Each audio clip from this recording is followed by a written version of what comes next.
Hi guys, welcome! In this video, we'll take a closer look at the up-to-date full support build for Saints in GVG. A support Saint is one of the most indispensable roles in GVG party due to their superb healing, low cooldown resurrection, and valuable buffs they can provide to allies. There are plenty of ways to build a support Saint, with each build offering distinct advantages in the team dynamic. But for this guide, we'll focus primarily on a tanky build with a mix of cooldown gear, since this build enables Saint to endure prolonged guild clashes while providing constant support to their team from a safe distance. We'll cover everything you need to know, from stats, skills, runes, gears, cards, upgrades, and battle tips to help maximize your effectiveness in supporting your guild during Thursday night's War of Imperium and Sunday night's War of Crystal. Alright, without further ado, let's begin. First, for attribute point distribution, prioritize maxing out Wit to boost your max HP, HP regen, physical def, and resistance to various abnormal status such as bleed, burn, poison, silence, snare, and stun. High Wit is essential for survivability during intense GVG battles. Next, maximize Int to increase your healing amount, max SP, SP regen, MDef, and resistance to various abnormal status such as bleed, darkness, curse, fear, freeze, petrify, poison, and sleep. High Int will enhance your capability to heal and buff your party continuously. Next, allot sufficient points on Dex to lower the variable cast time of your skills. Among Saint's skills, Badir's Crown has the longest VCT at 8 seconds, so you'll need 240 Dex to completely negate its VCT if you lack other sources of VCT reduction. Additionally, Dex improves resistance to darkness, freeze, and petrify status. Lastly, depending on the meta, you may opt to put some points on luck. Having high luck increases crit res, which is useful against critical auto-attack builds, and improves resistance to fear and sleep status. Though not as popular now, high luck also reduces the headshot chance from Tyrant and the negative refinement chance from Holgrehen. Other stats that are significant for a tanky cooldown build are as follows. Currently, the three most popular classes in GVG are Jormungandr, which deals Fire Element AA magic damage and Earth Element skill magic damage, Thor, which deals Wind Element skill physical damage, and Fenrir, which deals Water Element critical AA physical damage. Given these threats, you need to invest in the following damage reduction stats. In a future update, the physical and magic defense cap in PvP will be raised to 200%. Hence, investing in gacha deposits that give 1% physical def and MDef will be more beneficial, as it will be more challenging for enemy damage dealers to ignore your defense stats. Lastly, it's of lower priority to boost healing bonuses. This because Resurrection and Epiclus's Health Restoration is based on max HP. Up next, let's look at the recommended skill point allocation, highlighting all essential skills to upgrade. First, for the Tier 1 Acolyte job, the important skills are Heal to increase Colosseum Heal's healing output, Blessing and increase agility to boost the party's strength, dex, int, agi, and movement speed, Curie Elation to negate incoming physical damage, Ruach to reveal if there are hiding enemies nearby, and Light Shield to protect yourself or an ally against ranged physical damage such as Thor and Fenrir's attacks. Next, for the Tier 2 Priest job, the important skills are Resurrection for reviving a dead ally, Sanctuary, which is the only skill that can heal the Imperium, Clearance for removing debuffs and abnormal status on yourself or an ally, and Aspersia to boost holy damage by 3%. Next, for the advanced Tier 2 High Priest job, we have Suffragium with Sacrifice Oath to reduce the cooldown of you and your allies' skills by 24%, Angelus and Assumption for increasing the party's defense and reduction stats, Safety Wall to protect yourself or an ally against melee physical damage, such as Blade Soul and Wrath Grease's attacks, Lexivina with Word Style to extend the cast time of enemy skills, and Meditasha for boosting SP regen and healing output. Next, for the Tier 3 Archbishop job, prioritize leveling up these skills. Colosseum Heal, which is Saint's primary AoE healing skill, and with the related runes it can restore SP, give HP shield, and proc Dark Shadow Slaughter. Epiclus's, which is a ground-targeted skill that can resurrect, heal, and provide defensive buffs to multiple allies in GVG. Sun's Radiance, which grants immunity to physical and magic damage upon being resurrected. Comprehend to reduce the cast delay of all skills by 10%. Slow Poison to protect yourself and an ally against poison status. Song to apply Cure Elation Shield to all teammates. And Deny to prevent an enemy from using items and to inflict silence. Next, for the Tier 4 Saint job, the main skills are Badir's Aria to prevent yourself from dying for 8 seconds, Badir's Crown to increase your healing output and skill damage reduction, Ode of Hope to increase the team's healing received and abnormal status resist, Baptism to provide resurrected allies an extra 3 seconds of invincibility, Cure Barrier to invade an enemy's healing and convert 50% of their healing into damage, and Pain Release to reduce the enemy's physical and magic damage reduction. If you have both Ghost Bliss Star Rune and Night God Baptism Star Rune with activated third line effects, then the Dark skills will also be essential to apply additional debuffs on enemies. When Dark Shadow Slaughter is proc from Colosseo Heal, it can trigger Dark Shadow Slaughter Killing's reduction of max HP and Elegy's Undispellable debuffs. When under Huldul Swing state, you can additionally proc the Fimbul's Winter and Night God Sai passive skills. Lastly, get the Freight Praise skill from the Eastern Monument. This is one of the most crucial skills of Saints as it prevents one of your allies from dying for 8 seconds. In the old GVG map, two-way teleport was also commonly exploited for skipping enemies' defenses. Up next, let's discuss the required runes for this build. First, the most critical rune to get is a Blessing S rune with activated third line effect. This removes the channeling of Fate Prey, allowing you to move and cast other skills immediately after use. And without this rune, you'll be more vulnerable to dying as you can't do anything while the skill is channeling. The second rune to prioritize is a Divine Healing S rune, with decent values on the first and second lines to enhance Colosseo Heal's healing amount and enables it to restore up to 10% SP for teammates. The third line effect is always active, ensuring Colosseo Heal's healing output is not converted into damage or transferred to an enemy. The third essential rune is a Ghost Bliss Star rune. Aim for a high first line value to apply an HP shield for 3 seconds while casting Colosseo Heal, a high second line value to increase the trigger chance of Elegy to up to 70%, and an activated third line to deal damage to nearby enemies with Dark Shadow Slaughter and proc Elegy when casting Colosseo Heal. The only drawback is that DSS will break hiding when it hits an enemy. Fourth is a Light Prayer Star rune with decent values on the first and second lines to increase your max HP and provide a chance to cast Colosseo Heal when taking physical damage under Badir's Crown state. The third line should also be activated to double the healing received and abnormal status resist provided by Ode of Hope to the entire party. For the fifth slot, get a Glow Blessing S rune with high first line value to gain up to 15% auto attack and skill damage reduction when under Assumption state. You should also aim to activate the second line to increase your raw physical def and MDef while in Assumption state. Lastly, get a Night God Baptism Star rune with activated third line effect so that you can cast healing and revival skills under Huldul Swing state. You can also aim for decent values on the first and second lines to enhance the debuff effects of Cure Barrier and Pain Release. However, if the enemy guild has many Blade Souls, you may consider swapping it with the Light Detoxification S rune. This rune increases your poison resist, extends the duration of slow poison, and prevents slow poison from being dispelled. As for attribute runes, prioritize the following for improving survivability. And for arcane runes, I recommend getting the Indestructible rune for enhancing your tankiness when your HP is below 50%, Galaxy rune for a chance to retain self-buffs when enemies try to dispel them, and Bloody rune to amplify the HP loss from Cure Barrier and Fimbul's Winter.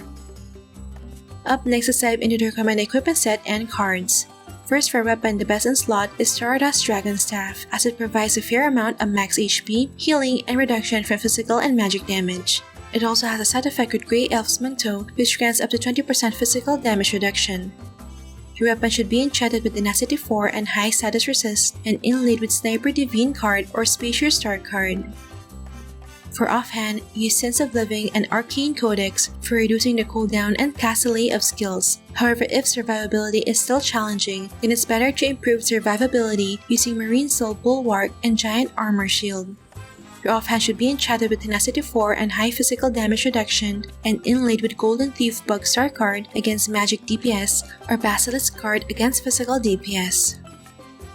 For armor, I recommend using Tide Rider's armor as main equipment for reducing elemental damage, and Comet Warfare armor as phantom equipment for increasing resistance to various abnormal statuses. However, if the phantom progress is not yet 50%, it's better to put Comet Warfare armor in the main equipment slot. This because of its Tier 5 effect, which grants immunity to 3 instances of wind, earth, water, and fire damage every 15 seconds when your HP is below 50%. Your armor should be enchanted with high max HP%, physical damage reduct, and status resist, and inlaid with any of the following cards. You may also use specific cards like Ancient Half-Dragon card against Jormungandr, Wind Resist card against Thor, and Ghost Ring Star card against Bomber Build Chronomancer. For Ancient Garment, I prefer equipping a Glorious Shoulder Badge as main equipment for boosting max HP and High Refined Grey Elf's Manto as phantom equipment due to its set effect with Stardust Dragon Staff. However, if the phantom progress is not yet 50% and you don't have an Edgastar card, it's better to put Grey Elf's Manto in the main equipment slot to benefit from its Tier 5 effect. Your garment should be enchanted with Divine Blessing 4, high max HP percent and physical damage reduction, and inlaid with Dark Assassin Cross Aramis Avatar MVP card for reducing all elemental damage taken and a chance to restore HP and SP. For footgear, you can either use a Super Mecha War Boots or Crucible of Blood as main equipment and Green Rattan Shoes as phantom equipment. Your footgear should be enchanted with Divine Blessing 4, high max HP percent and physical damage reduction, and inlaid with Edgastar card for permanent endure effect or Moonlight Flower Star card to walk faster. For accessories, you may equip 2 Survival Rings in the main equipment slot and 2 Martyrs Necklaces in the phantom equipment slot. This because Survival Ring gives high raw HP but still doesn't have a synth version. Your accessories should be enchanted with Tenacity 4 and high physical damage reduction, and inlaid with Osiris Star card and Sea Spirit Totem card. You may also use a Smoky Star card to be able to hide, but it should be paired with Moonlight Flower Star card to prevent the slow effect while hiding. For headwear, prioritize obtaining and upgrading GVG rental gears to Tier 5. These headgears offer plus 15 refinement inside GVG maps, significantly increasing your refined magic damage reduction. You can even purchase enchant coupons that provide Armor 4 enchant for head and mouth items and Blasphemy 4 enchant for back and tail items. If you don't have enough free reward gold coins to buy GVG rental gears, consider the listed alternatives, which can still provide solid defense and utility. As for headwear cards, use status immunity cards or any of the following cards. Dark Illusion Star card reduces the fixed cast time of crucial skills like Sanctuary, Song, Cure Barrier, and Safety Wall by 0.5 seconds. Up next, here are the other upgrades that you can invest in to further improve your survivability in battle. For Acer Monument, these are the essential nodes that you should get for improving survivability and skill utilization. As mentioned earlier, the nodes for Fate Break and Sacrifice Ode should be prioritized. You may also activate the nodes for Word Style to change the effect of Flex Divina to extending the cast time of enemy skills. For guild buffs, max out your HP, Survive, and Rest blessings in Guild Blessings, and then prioritize upgrading all defense and elemental damage reduction in Guild Prayers. For pets, you may bring an Aboon, Osiris, or Archangeling pet in battle which can resurrect you upon death. Another option is the Tartarus, which boosts your max HP and has a small chance to grant immunity to magic damage. For Oracle Mirror Extract, the top option for attack attributes is the High Refined Cautious Staff for stronger heals, while for defense attributes, you may extract any of the following depending on a stat you're lacking. And lastly, for Ancient Relics, there are several possible options, so just choose depending on your playstyle and budget. Horn of the Unyielding to protect against burst damage, Ragged's Meat to prevent removal of buffs you gave to your allies and the buffs your allies gave to you, Spiritual Blade to reduce HP loss damage received by half, or Elf's Piccolo for a no dex build.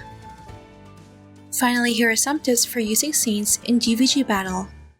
First, make sure all these party buffs are included and prepare for Elite, Blessing, Angelus, Assumption, Suffragium, Widur's Crown, and Ode of Hope. For the last slot, consider placing Huddle's Wings only if you have a Night God Baptism Star Rune with activated third line effect, as it can trigger HP loss and freeze effect from Fimbul's Winter. If you don't have this rune yet, you may opt for Gloria to increase luck, Imposition Manas to boost raw physical attack, or Magnificat to enhance SP regen.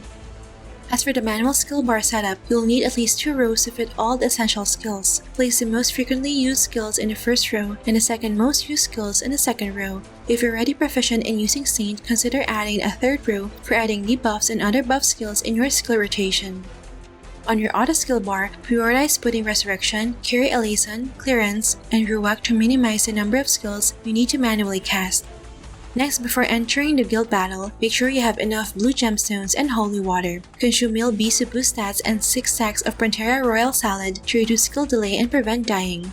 For the item quick bar, include your mount, healing potions, panacea, alloys, and other guild cafe consumables.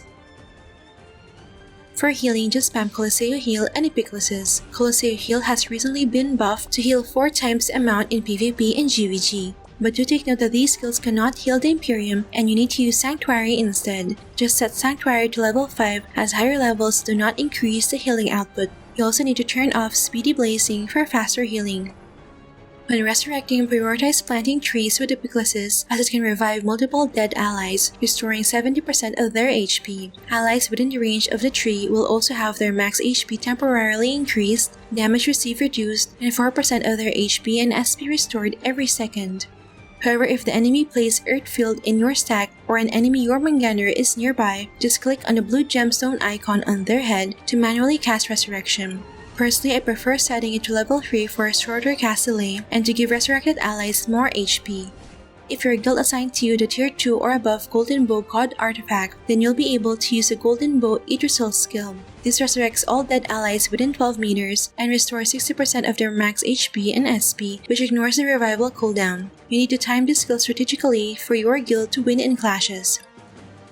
For protecting your guildmates, use Fate Break to prevent a single ally from dying for 8 seconds. While it's on cooldown, cast Curie Eleison, Song, Safety Wall, and Light Shield for protecting yourself and your allies against physical damage. If facing a guild with many Blade Souls, cast Slow Poison individually on party members to resist being poisoned. Aside from protecting your allies, you may also be assigned to protect the Imperium. This means you need to spam Safety Wall and Light Shield on the Imp to prevent it from being damaged by physical auto attacks. However, these skills don't give protection against magic auto attacks. If an enemy manages to penetrate your backline, cast Call Say Heal to proc DSS-related debuffs. You may also use Deny to silence them and prevent usage of items, like Savina Word Style to extend the cast time of their skills, Cure Barrier to convert their healing into damage, and Pain Release to reduce their physical and magic damage reduction. Lastly, when you only have less than 30% HP remaining and anticipate dying within 8 seconds, cast Badir's Aria to prevent death and resurrect yourself to full HP with a 1-second invincibility. Mastering the timing of Badir's Aria is crucial for survivability. So that's it for my full support Saint guide for GVG. Hopefully this video has given you valuable insight on how to optimize your Saint for GVG. Please feel free to leave a comment if you have any question or suggestion. Alright, that's it for this video guys. Don't forget to like if you enjoyed watching this guide. If you're new here, I would love for you to consider subscribing by hitting the red subscribe button down below. I would love to have you back. Thank you for watching and see you in our next episode.